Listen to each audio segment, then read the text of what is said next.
Hello, everyone, and welcome back to This Week in Guns, brought to you by Patriot Patch Company and Primary Arms. The show will offer you commentary on some of the latest firearms industry news, some firearms information, and some buzzing firearms. Yes. I am your host, Matthew Larosiere, and I'm here with the arguably passable Shawn Herrin. Shawn, what are you doing here?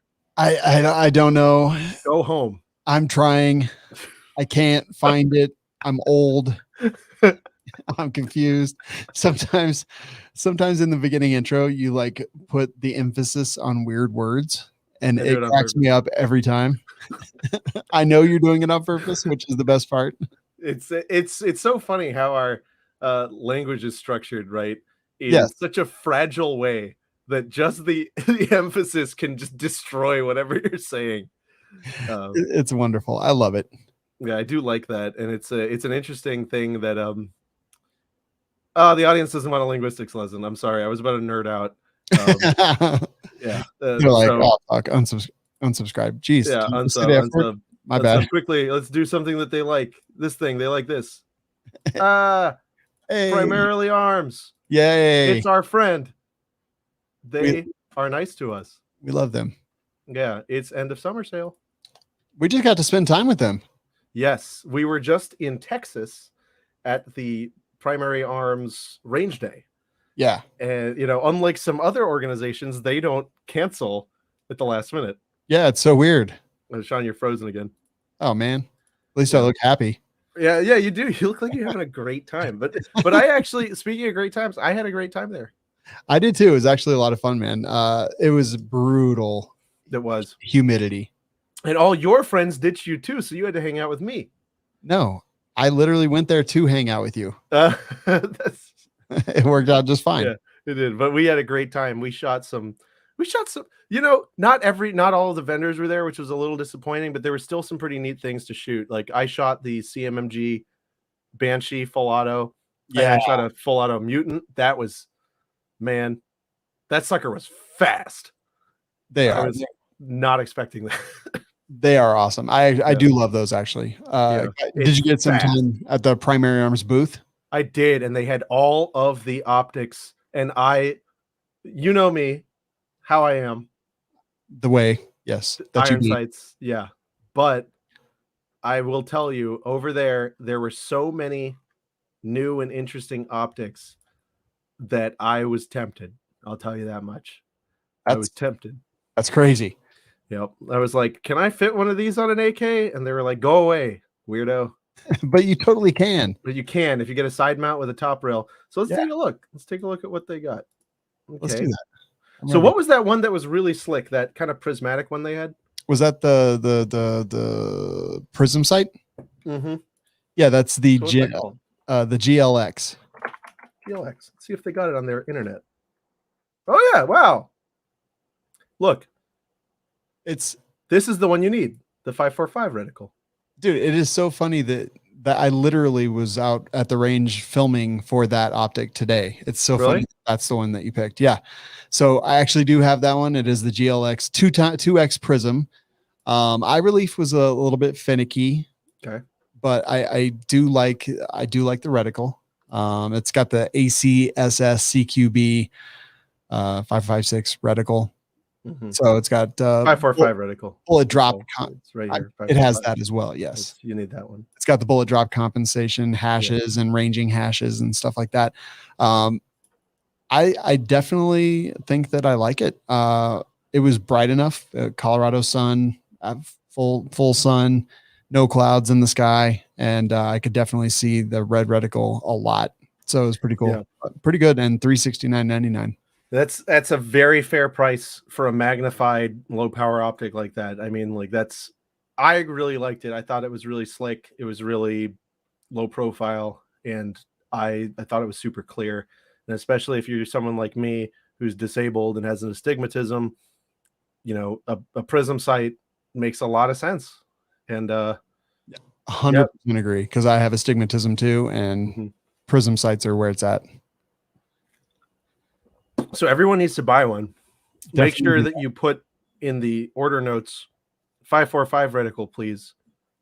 And And no matter what you get, send them an email saying, I asked for a 545 reticle, not a 556 reticle. Yes. I think they'll like that. They'll probably appreciate it. Well, and if they tell you they're the same, what you need to do is just keep saying the same thing while growing more and more irate. Yes. I'm just kidding. Apparently they're the same reticle, which is neat. It is kind of neat, actually. But it's a decent optic so far. I've only had like today a couple hundred rounds behind it, but a couple hundred rounds is more than many people can afford to shoot in a year right now. That is true. Wow. So apparently it holds up. I don't feel bad. I refuse to feel bad. What were you shooting it on? I have a 18-inch barreled 556 AR that I was shooting it on. You were shooting it like what, 200 yards or something? Today we were just doing 50. We were just zeroing and getting the first rounds under it and making sure everything is functional and all that good stuff. Well, awesome. I'm glad you had a good experience with it. I certainly did. Yeah. This and the new Holosun, I went to the Holosun booth. Holosun and IWI were being friends, and the same Holosun site was on all of their guns, and man, it was good. And I even took my glasses off to see if the dot was blurry, and I don't know what weird magic they do, but that new site, they have some kind of stuff going on in there where I could see the dot clearly. Damn. Yep. Don't forget frn.deals/PA. That's true. frn.deals/PA will take you to all of this nice items. Yeah. Is that the right URL? I'm forgetting now. frn.deals, I think. Yeah. Yeah. Oh yeah, that's right. Okay, perfect. Yeah. Okay. Well, moving on, we've got some nice things going on. Do we? Yeah, this is great. I think it's nice that we can share weapons with other countries. Yeah, totally agree. Oh man. Oh god, what happened? Sean's making me do the thing again. Sorry. Sorry, I'm really bad at it.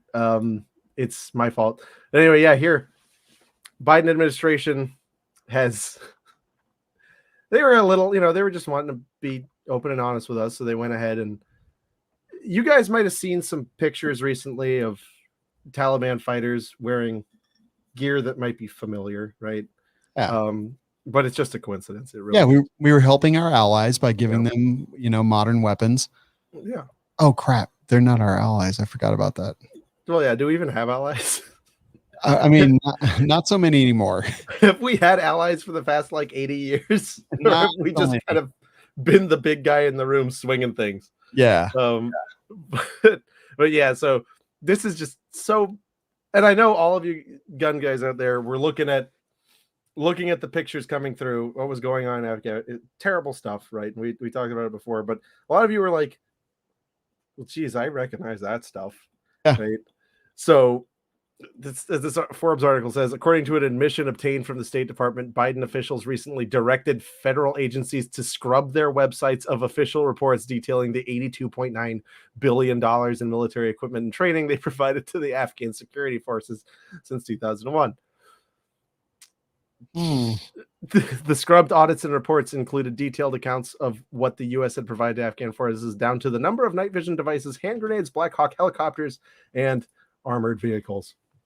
Good Lord. I just see that Pat Robertson meme where I'm like, dear Lord, I see what you've done for other people, and I want that for me.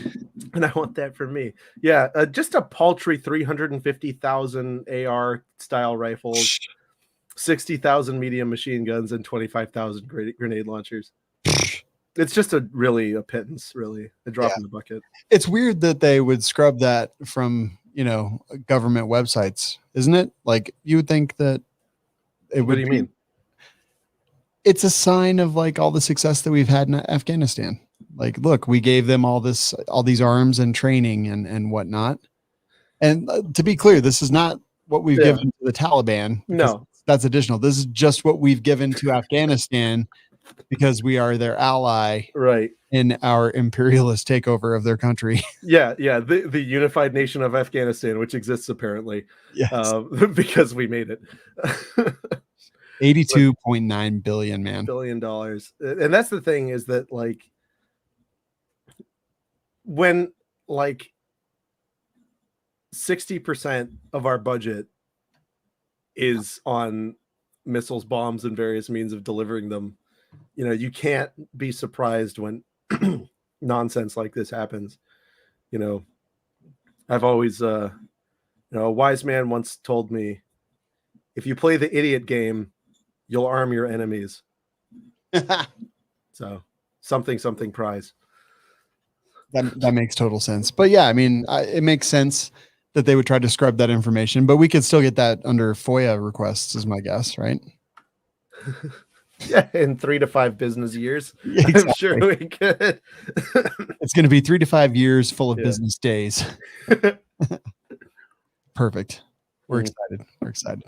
So yeah, that's just something to get your blood going and, you know, make sure you're feeling good for this next one. All right, I'm going to press this button to make it look better. Let's see. It looks better. Doesn't this look great? Much better. See, it's a wonderful thing on the screen, isn't it? It is. It is. He's showing the story for those that are listening. Yes, I'm showing the story. I'm sorry. Yeah, we've been gone for a minute. I was super sick, and then we were in Texas, so I've got to get back into the swing of things here. But it's this new article. It's from Police One, which, you know, judging by the content of this article, is an Oathbreaker website. But you know, we've talked about this before. You know, do you have a medical doctor? Mostly I have a physician's assistant that consults with a medical doctor for Right. But so allegedly you have a medical doctor. Allegedly, in the hierarchy of people at Right. medical office, there is one there. Yes. Right. And so you definitely bring your truck there for service, right? Absolutely, because he, Right. well, of all the people in the universe that probably shouldn't be like, oh, I have a higher learning degree, but also am a mechanic. Mhm. You should not be the one to cast that stone. Well, okay, but just kidding. Yes, I get exactly where you're going. I don't take my Yeah. truck to him because I don't think he would fix it. I think he Right. would look at me and tell me to leave his property. Yes, and I do forget. Yeah, for those of you who don't know, I was a mechanic before I started practicing law, and all through law school I was fixing everyone's car. And it's like that's a good thing about a real career like a mechanic is that you never stop being one. Exactly. But so like yeah, so no longer talking about real careers, we're talking about cops and doctors. Okay. It's going to be that kind of show. This is just kidding. Doctors are kind of real careers, kind of crazy sometimes. It's the public health lie, right? Where people always say everything I don't like is a public health crisis, and we need to study it the way that doctors study blah blah blah, right? Like the way doctors study cholera. Mhm. And so that's the thing is like, let's take a look at the logic in this article. Okay. This is why police should treat gun homicides like doctors treat bloodborne pathogens. That's a like, you know, if you just look at the face of it, that's a non-insane sounding headline, right? I mean, that could be debated, but yes, Right. Yeah. most people would see that as like, no, that sounds legit. Right. And so he's got all this made up data. I'm just kidding. I didn't actually look what it's from, but this is quite a long paper. But the point he's getting to here is that by harvesting all this data and just basically tracking the hell out of people, we can figure out who is likely to be shot, right? And who is likely to shoot people, and then do preventative policing, right? And these are all words that are kind of familiar to us. So let's look at some of the recommendations. Okay.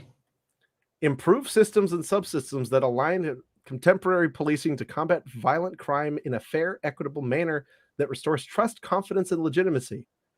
Okay. All right. So that's the first point. That's right. Okay.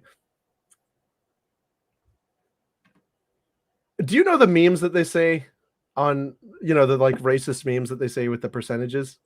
Yes. Does this sentence seem suspicious to you? Utilize precision-based analysis to combat the 20% of people that account for almost 80% of all crime. I mean, there's definitely one there.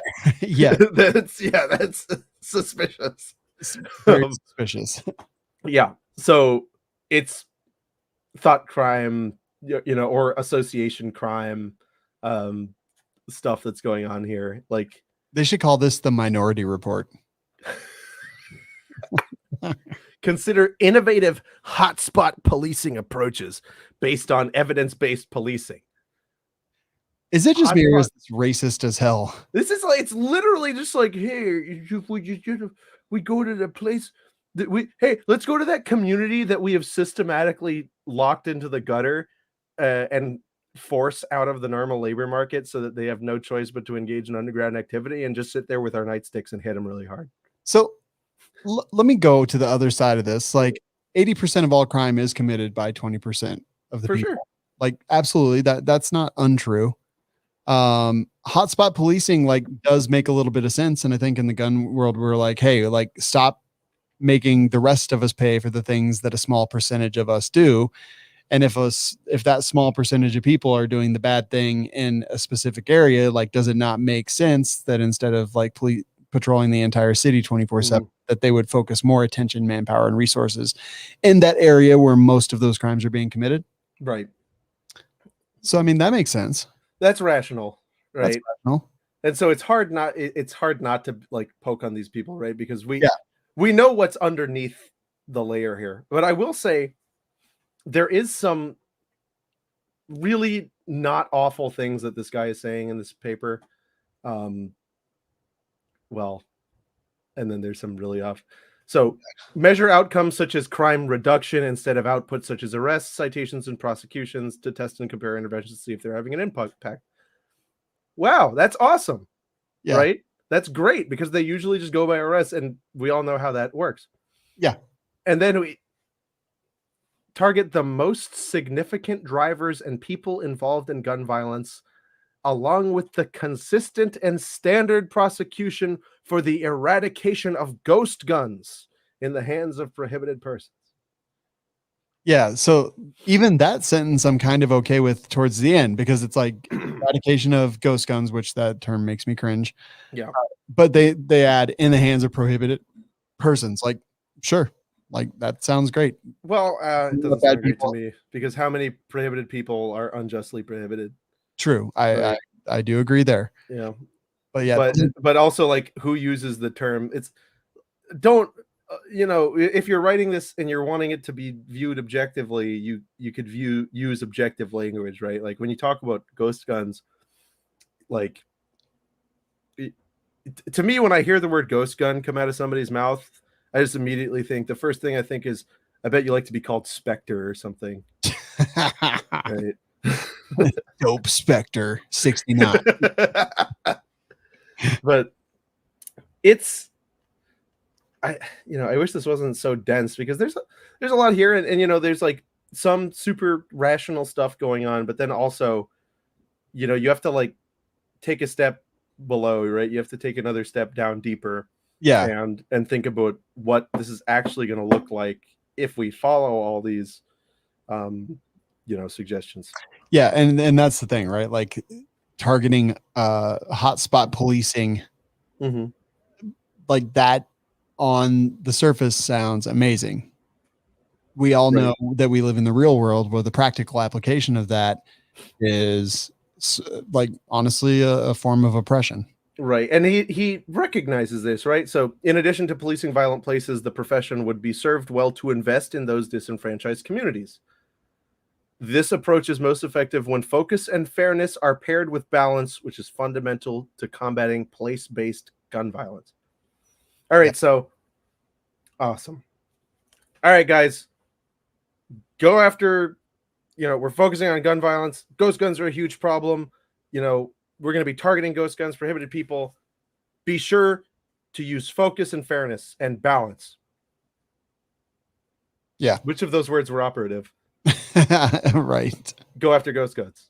Yeah. Like that's all. That was the only real part of that whole thing. Yeah. It's and I will say I won't make you say it for me, but so I will say policing today is a tremendous challenge. It is. The way communications work now, the way the way communities have no trust in law enforcement, it makes policing, especially preventative policing, incredibly difficult. And I think there are ways to sort that out. And I think that, like, we're not getting to those ways until we take some serious reform steps, such as like ending the drug war and doing some things to gain trust, right? Yeah. Because if it's like, if a lot of people, just to use drugs as an example, because like, and pretend I'm just talking about weed, even though really objectively all drugs are the same, on a moral level, imagine, unless the CIA invents it, it's a community, a lot of people in this community smoke weed. Why are they going to trust an agency who has made it a point to violently oppress people who do that peacefully? They won't, right? So there are all kinds of things that can be done to improve the relationships we have with law enforcement, and I think those would be awesome.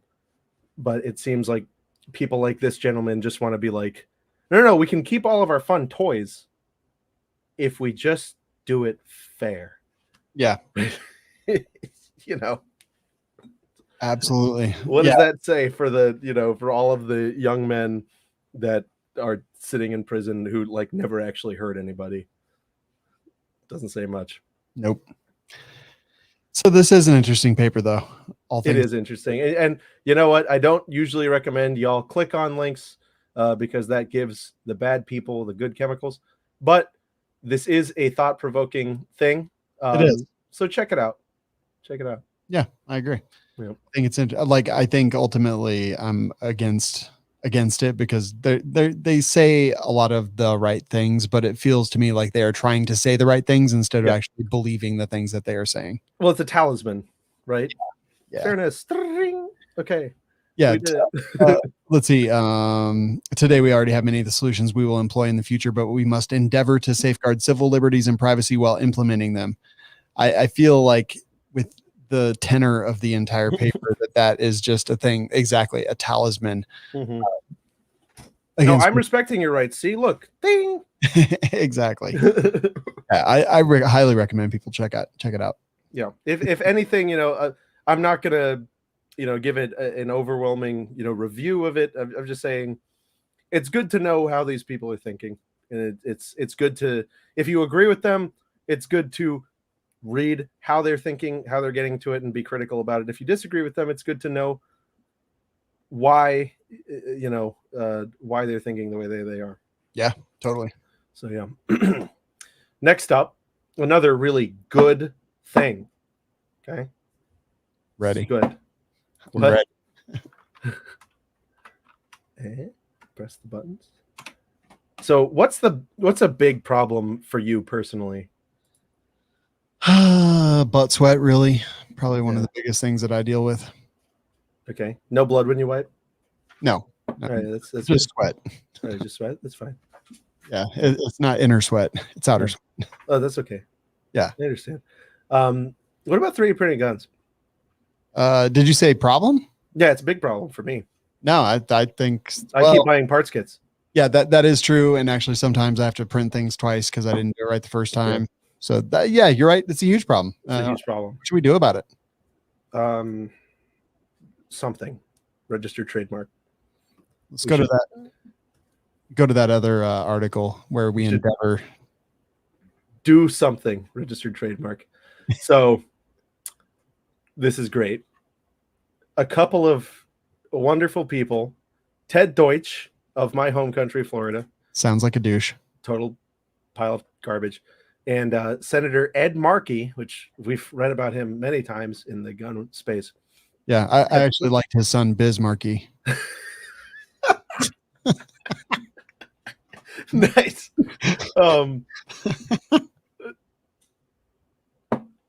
As they were mad for a lot of reasons. They were mad that, we are allowed to dress ourselves. Yeah. That there are not mandatory gas station attendants in every single state. I mean, that makes me mad. Yeah, that it's really unacceptable, and that we are allowed to open bottles of soda on our own. So they put forth HR 4225, the 3D printed Gun Safety Act of the year of our Lord 2021. And as the summary puts it, clear as day, right? Because we idiot gun owners need to be told straight. The bill makes it unlawful to intentionally publish digital instructions for programming a 3-dimensional printer to make a firearm. I guess that they spelled out 3-dimensional just because 3D was like too proletarian. I think that they're just like dumb. Yeah. Like it's and you know, I'm gonna be honest with you guys. I didn't read the text of the law, but I because it was annoying. But I've read the previous one that they had put through, and it's really, I'll just read it here. It just adds 922, which is the worst part of Title 18 of the U.S. Code, adds at the end AA. It shall be unlawful for any person to intentionally distribute over the internet or by means of the World Wide Web digital instructions in the form of computer-aided design files or other codes that can automatically program a 3-dimensional printer or similar device to produce a firearm or complete a firearm from an unfinished frame or receiver. What did you mean by this? That's like, looking at this as a lawyer, it is total trash. Like, this is worthless. I do not think it is an enforceable law, or it would be if it was ever passed. Totally agree. And you know, I feel like they've done a really good job of playing the game where they just say something so often that it becomes true. Mm-hmm. Like, you know, people who wear like Hawaiian shirts, the boogaloo, you know, white supremacists and extremists. Oh no. Yeah. Oh, I'm sorry. Was I showing my boogaloo shirt? Stop it. My bad. They're not allowed to know. I did not mean to. They're not going to let me hang out with you anymore if everybody knows you're a white supreme person. I'm not. I like. Sure? I saw your shirt. Supremes. No, see, I like Hawaii and I like flags. Okay. That's all there really is to it. So your opinion of the Supremes is restricted to ska music, right? Yes. I think they're generally good, but you know, they've done a good job of this thing where they keep saying something and it becomes true, and they keep putting these things forward, hoping that eventually they will normalize this type of stupidity. Mm-hmm. And they do this over and over and over again. Like they know this isn't going to pass. They know it. Right. No, and that's why the findings section is 10 paragraphs when the law itself is a sentence. Yeah. Right. Like findings, a bunch of nonsense. Because 3D printing allows individuals to make their own firearms out of plastic, they may be able to evade detection by metal detectors at security checkpoints, increasing the risk that a firearm will be used to perpetrate violence on an airplane. Well, that Vice reporter, like he at the end of it all, you know, he was basically like, oh yeah, like this isn't a real big problem because they're really hard. So we all know that like metal needs to be in there. It has to be. So I don't know. Well, for like a good gun. Yeah. Like one that could shoot that far. Yeah. One that's not going to blow my hands like a bad 4th of July firework. And then before all of you guys out there start going, the Liberator. Have you ever printed and shot a Liberator? No.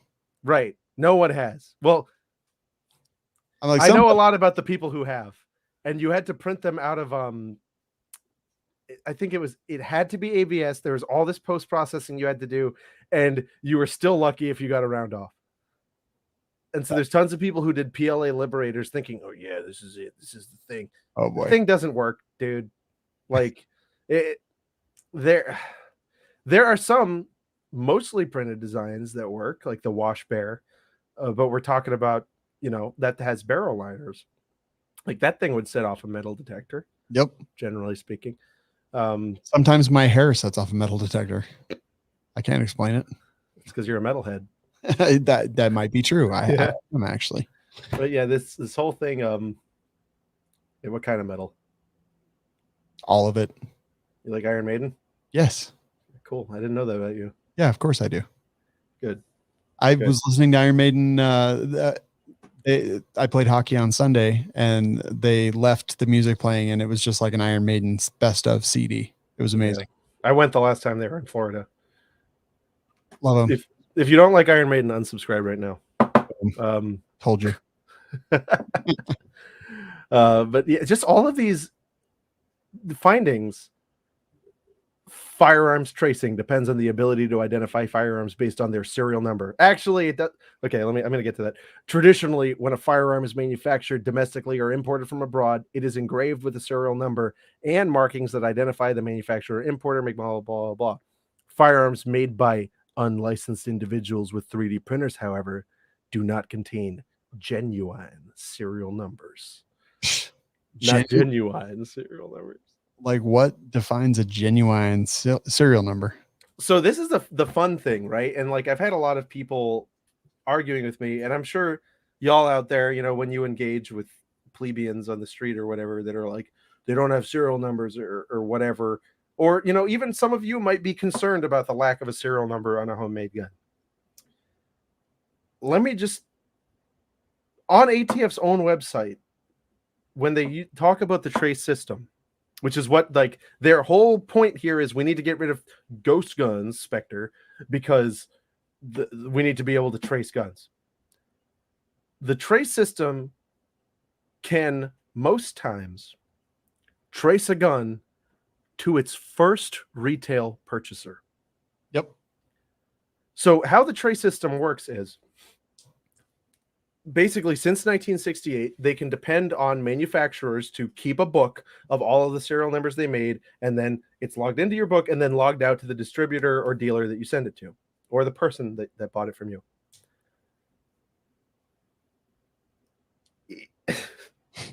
If you then, okay, so all right, let me just make this clear. Manufacturer makes gun. Manufacturer sells guns to distributor. Yep. Distributor gets gun from manufacturer, logs it in. Distributor sells gun to local gun shop, LGS, logs it out to local gun shop. Local gun shop logs gun in from distributor. Local gun shop sells gun to Douglas, logs gun out to Douglas. 15 years go by, right? Gun is found at a crime scene. They run a trace. They find local gun shop. They find Douglas. Douglas died in a car accident 10 years ago. What good was that trace? They found out that Doug is dead. Right? Like nobody knew. It was like an unsolved crime. Yeah, it's like, what happened to Doug? But it's worthless. And like, so every gun that has existed, in my estimation, for 5 years or more, a trace is worthless. Yeah. Because the moment the gun trades hands privately, there's nothing they can do. Even if it, so like, let's say Douglas has it, Douglas sells it to Steven, Steven's got it, Steven brings it to another gun shop, sells it there. They log it in and then log it out to Jeffrey. How is ATF going to find that gun shop in that trace? Yeah, they're not, unless Steven's like, oh, I sold it to X gun shop, and then they go, and Douglas is alive. But the problem is Steven, stop talking to the police. Yeah. No, it's worthless. It's utterly worthless. And like, that's, and people keep saying, oh, well, you're just talking about older guns. Guess what most guns are? Yeah. Most guns existed 5 years ago. Like, that's just how it is. True. And so this doesn't change anything. And it's really upsetting to me because people don't get that. People, they just fixate on it, and it's ridiculous. It is interesting that they did submit this both in the House as well as the Senate. It's normal companion bills. Yeah. You know, if like, you know, they sometimes they think they have higher chances in one than the other, but it's just generally an insurance policy. That's agreed. normal. Agreed. Yeah. I didn't know it was normal, but I agree that They're called companion bills and they hold hands. Oh, okay. I need to go watch Schoolhouse Rocks again because apparently I don't think they explain like the tactics there. oh, thank God. I don't remember anything about companion bills. Well, tactics have changed since Schoolhouse Rock, unfortunately. It used to or be maybe pure. fortunately. It used to be pure, and now it's just filth. Well, I don't know if it was pure, but it was a little more wholesome. Yeah. It was slightly more wholesome. I just want the government to run like it did in the West Wing. That's all I want. Is this too much to ask for? Who's David from? George W. Bush's old speechwriter. David, you never heard of David Frum? No. Where you been? You wrote all of the classics. Like, did you forget Poland and the nuclear war? Did he write the "You fool me once, you fool me, can't fool me again"? Was that one of his masterpieces? Oh man. So that same guy, David Frum, yeah, President George W. Bush's speechwriter and a propagandist for the Iraq War. Okay. Oh wow. All right. He wrote an article. I mean, how would you just generally think, right? Like knowing those credentials, how would they feel about guns? I would think that he was a gun dude, you know, probably Texan, probably big belt buckle boots. Right, exactly. Yeah. Is that not the case? I don't know if he's a Texan or not, but he did write an article saying, basically explaining how to convince normal Americans to give up our guns. And he also mentioned that we all look alike. You and I are basically twins. That's true. Yeah. In fact, we were at the supermarket the other day and they there was an ID mix up. I dropped my ID and he picked mine up and they totally bought it. Yeah. Yeah. It was funny. And so now sometimes we just trade IDs because we're the same. Yeah, we are the same. We look the same. Yeah, we're literally the same person. We have all the same tastes in like, you know, hentai and everything like that. It's all interchangeable. Okay, it's art. Anyway, so yeah, his approach is summed up: the way to reduce gun violence. All right, you listening? This is important. Mm-hmm. You got to convince ordinary, responsible handgun owners, not me, that their weapon, it makes them, their families, and those around them a little bit less safe. I'm convinced. Taking my gun out of my pants. All right. Putting it over there. I don't want this anymore. I'm freaked out now. Yeah. I never thought of it that way. This one too. I guess I like that one. I'm keeping that one. Put this one over there too. Yeah. This is a handgun technically. Okay. There's another one here. Yeah. Can I keep this tire? No, you better put that one down. All right. What about my Thunder 5? It's technically a shotgun. Let's see. Nope. It's making you less safe. All right, that's fine. All right. Don't you have a zip? Wait. Oh yeah, I guess it's gonna go. Okay, the zip gun is absolutely making you less safe. So that's okay. All right. He was right about that one. All right, and then this. All right. Are we good now? Oh, Rev. Yeah. All right. Okay, now I think you're safe. I think you're safe now. Still got some rifles, but he hasn't addressed those yet, so we'll hope for the best. Are you okay? I'm gonna be okay. He's a little once I get all these handguns to the crusher. Yep. Oh wow. You don't have to crush them all. I'll dispose of them for you. Okay. Oh, you do that for me? Of course I will. But wait, hold on. But what about on the drive there? You're gonna be unsafe. No, you know what? I'll risk it. I'll take them. I'll take both of ours. I'll take them all. No, I think I decided to keep mine because from sounds dumb. Damn it. I almost got a truck full of Shawn guns. Almost had it. Almost had it. Next time, I'll have to call from and tell him that he screwed it up. Yeah. Um, How do they God. make us less safe? Because I feel like it makes me a little bit more safe. I mean, yeah. Oh, you got it. I didn't never see that before. Yeah. That's I was smart. wearing this in my pants while we were in Texas. Yeah, well, you didn't have to draw it on anyone, so I didn't see it. Yeah. I had a Walther PPK while we were in Texas. Nice. Yeah. Where is my normal carry gun? You probably threw it on the floor. Yeah, I guess it's gone. Whatever, I'll buy another one. No, I won't. I'll pick it up off the floor. I'm not like that. But yeah, so this is like whenever they say we've got a bipartisan bill, right? These are the guys that they've got. Yeah. You know? Yeah. You know what? Totally agree. Yeah. Yeah. They've just they found a FUD who is like, they found the FUD who like argues aggressively that 308 shouldn't exist because 30-06 still exists. And they're like, you're a gun owner, and he's like, absolutely. Yeah. Can you like come hang out and rubber stamp everything we're doing? Oh yes. Yeah. He's like, yes. He's all. I have a box of 30-06. He's all. We just have to do something for the children. Children's. Yeah. Americans use their guns to open fire on one another at backyard barbecues to stalk and intimidate. Oh, Jesus. Okay, hold on. Okay. To stalk and intimidate ex-spouses and lovers, to rob and assault, and to kill themselves. Half of the almost 48,000 suicides committed in 2019 were carried out by gun. Why did you do that? Because you put those handguns down there, and now roads are less safe. Oh, poor things. They got into a fight because of all the handguns. I think they were trying to get them all. You know, from was right. But let's get back to this backyard barbecue. Because yeah, what the heck? What is he talking about? Like, is that a thing? So I know that like in Chicago or something, there was a barbecue that a bunch of gang members, I think was the way that I could be adding my own. Right. But that doesn't sound like a backyard barbecue. You know, I've read about that. It was like a backyard barbecue, and they all like just like started shooting each other because they were all gang members from rival sets. They just happen to be barbecuing. Yeah. Yeah. Are the dogs okay? What?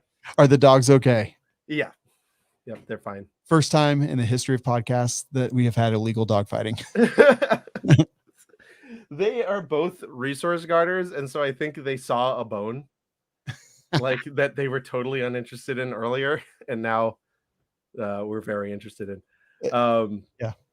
I'll declare the winner and collect collect the bets, distribute the winnings. Perfect. But yeah, so here's how he explains down here. In virtually every way that can be measured, owning a firearm makes the owner, the owner's family, and the people around them less safe. The hardcore gun owner will never accept this truth, but the 36% in the middle, they may be open to it if they can be helped to perceive it. Propaganda makes sense. That's really good argument, though. I don't mean like, right. You know what I mean? Yeah. I think that's like dangerous for our side. Because he's talking about targeting the middle, and that's who's up for grabs. And that's what I've always said that we need to be doing, targeting the middle. So it's kind of concerning to me that they've got, these bipartisan individuals, right? Yeah. Coaching them.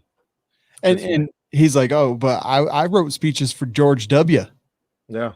And I 100% agree. In fact, someone the other day said, I think it was Kevin Dixie. He made a remark about, is there a gun community? And I think the intent of where he was going with that is like, there's a lot of infighting and drama and stuff like that. But I came out and said, I'm absolutely part of a community. It's awesome. There's no drama at all because like none of us play those stupid games. Right. And I was like, look, here's the thing. The average gun owner doesn't give a crap about the stuff that we talk about on this show. It doesn't give a crap about the stuff that people talk about on social media. They don't care. They No. don't know. They don't know that Springfield is the devil. They don't know Right. that Smith and Wesson like has done horrible things for guns in the United States in the Second Amendment. Like they No, don't. they literally just know what name is on the gun that they like. Yeah, they don't know that cheaper and dirt should fall into the ocean. Yeah. Like they don't know those things, and they don't care. No. We have this echo chamber where we just like get mad about the same things, and we pick companies that have done something that we disagree with and constantly go after them. And the average gun owner doesn't care about that at all. The average gun owner, I'm on the board of directors at a big range here in Colorado Springs, and like those are the average gun owners. Like they don't care about any of that. They don't know about any of that. They're just That's now impressive. finding out about the NRA. Can I have your autograph? Yeah. Hell yeah. Absolutely. Are you going to use it to steal my identity? I'm going to use it to vote on your range board meetings. But they're the average gun owners, man. They don't care Right. No, for sure. any of that. And for sure, these are the people he's talking about reaching. Yeah. I totally agree. Well, no, and they are up for grabs. Like Yeah. they totally are. And so that's why I always say the way to get those people is to be, fun and welcoming and inviting to them. Like these are all of the new gun owners, right? That I've been talking about forever. But so the whole y'all look alike thing, turns out that was actually the author of this article's editorializing. Because I was like, okay, so where does he actually say we look alike? So this is the author. He says, what exactly is from onto here? Erasing any distinction between the average lawful citizen and a criminal? Is this an all y'all look alike joke from Rush Hour on gun ownership instead of race?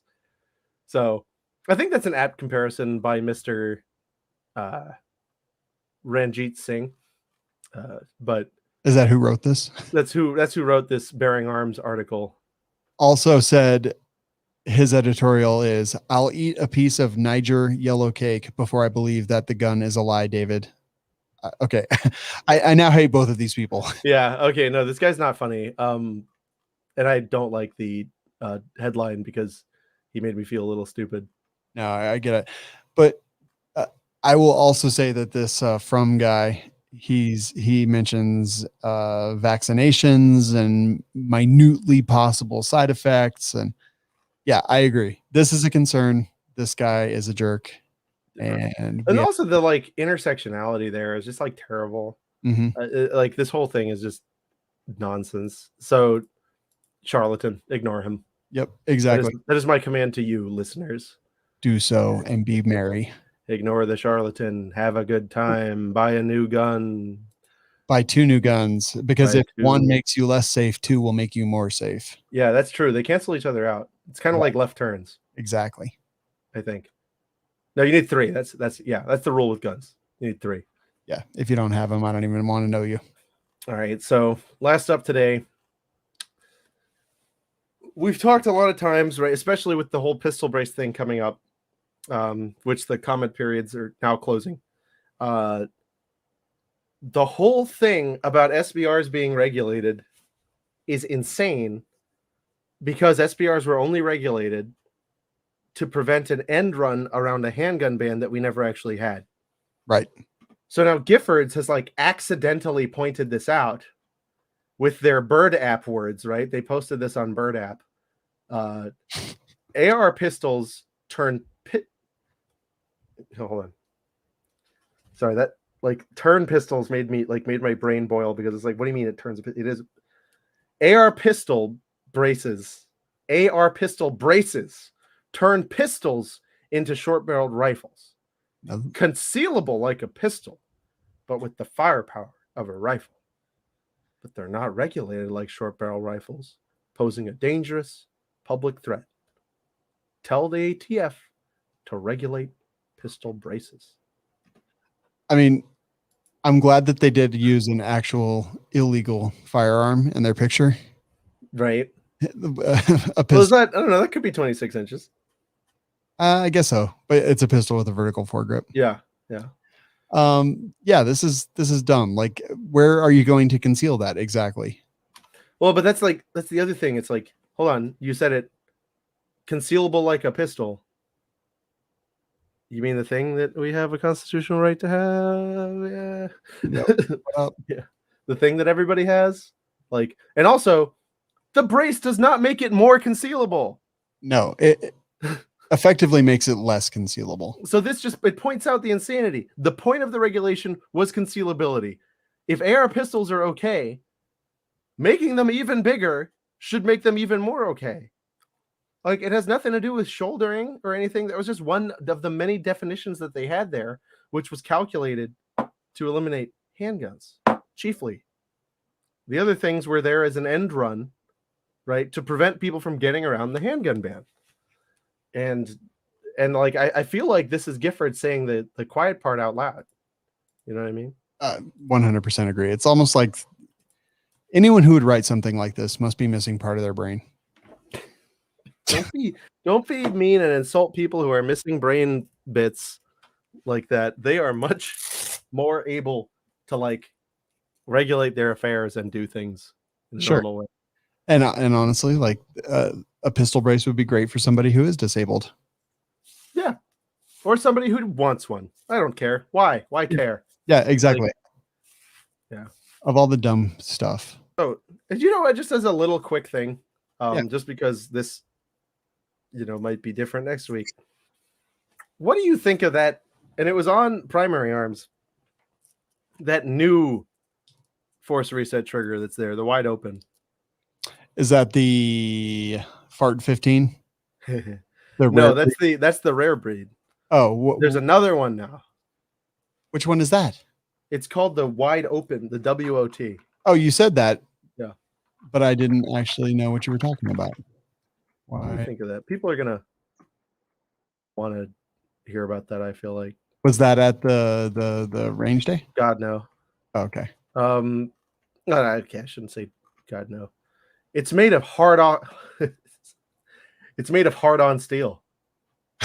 Hard on steel. Perfect. Where is this? Because I've never seen this. Is on BDU, Big Daddy. Available for a limited time. Wide open triggers. I've never heard of it. I'm 100% fine with it. I think everybody should have machine guns. I think everybody should have things that make them feel like they are cool. So when you find something that is not a machine gun but makes you feel like you're cool, I think you should have it.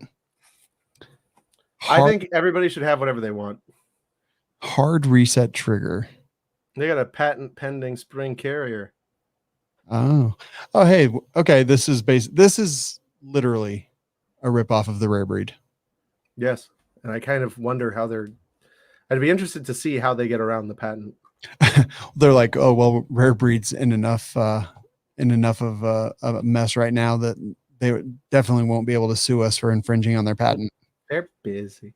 I haven't looked at the rare breed patent, but if this is not an infringement, then their patent attorney should be like fired. Well, or they had to narrow their claims so substantially because of how preempted the entire trigger market is. Yeah. It's possible. Yeah. But no, I just wanted to kind of touch on that because I get a lot of people asking me, they're like, do I think there's a principal distinction between the two triggers? I haven't used one of these. I have shot a rare breed, so I know what that's like. I can tell you looking at it, it doesn't seem to me like there's a substantial distinction between them. Have you shot one of the rare breeds? No, actually. It blows me away. I've shot something you haven't. Yeah. Oh, this Watt hard reset trigger, they actually make you pay $25 for a no BS lifetime warranty. Can you not buy it? It's $349.99. I guess you could choose not to buy it and not have any warranty. I also just found out you have a Big Daddy account. I don't actually. You don't? No. This is the first time I've ever been to their website. In fact, I think Big Daddy is cancer. I have an account. Well, sometimes they have things. Sorry that you have cancer. Well, it's whatever. Sometimes they have things that I want. All right. Well, you know what? There's other websites out there on the internet. Let me go to one real quick. Which one would it be?